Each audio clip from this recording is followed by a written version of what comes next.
Pagkatapos nilang ipakita yung mga pangit nilang talento, iniwan nila yung mga kalat nila. Ayan o, apakadumi, mga walang modo.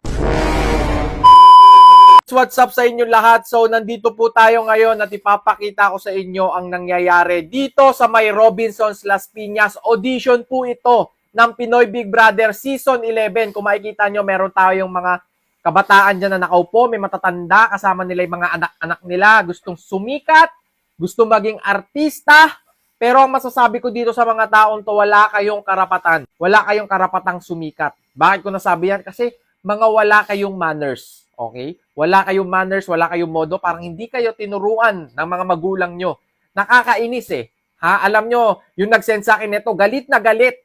Kasi bakit daw ganun ang ginawa nyo? So ipapakita ko na sa inyo kung ano ba tong sinasabi ko at bakit ako naiinis din. So eto na guys ang sinasabi ko sa inyo kung bakit itong mga batang ito ay mga walang modo, walang respeto. Okay? Ayan. Tignan nyo. Pagkatapos nilang ipakita yung mga pangit nilang talento, iniwan nila yung mga kalat nila. Ayan o, apakadumi, mga walang modo. Grabe, nakaka-bad trip. So yung nag-send po neto galit na galit din kasi tignan nyo naman. Tignan nyo naman yung attitude, men. Alam kong mainit ang panahon ngayon kasi may nagpapaypay dyan, tapos ayan, kita nyo. Pero sana naman po, linisin nyo. Ayan o, may pasayaw-sayaw po. Kala mo magaling eh, no?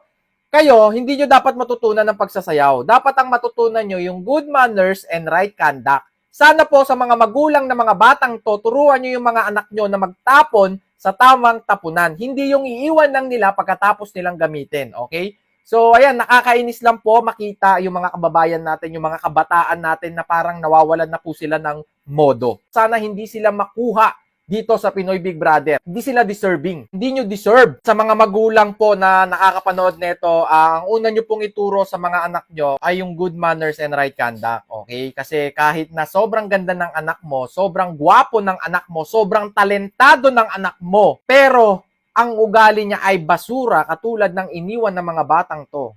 Tandaan mo, walang mararating sa buhay yan. Ha? Gusto nyo mag-artista, pag-aralan nyo muna yung kabutihang asal. Okay?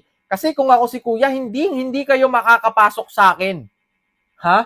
Yung ugaling ganyan, hindi uubra yan ngayon. Kaya kayo, kung gusto nyo talaga sumikat, gusto nyo maging successful, magsimula kayo sa sarili nyo.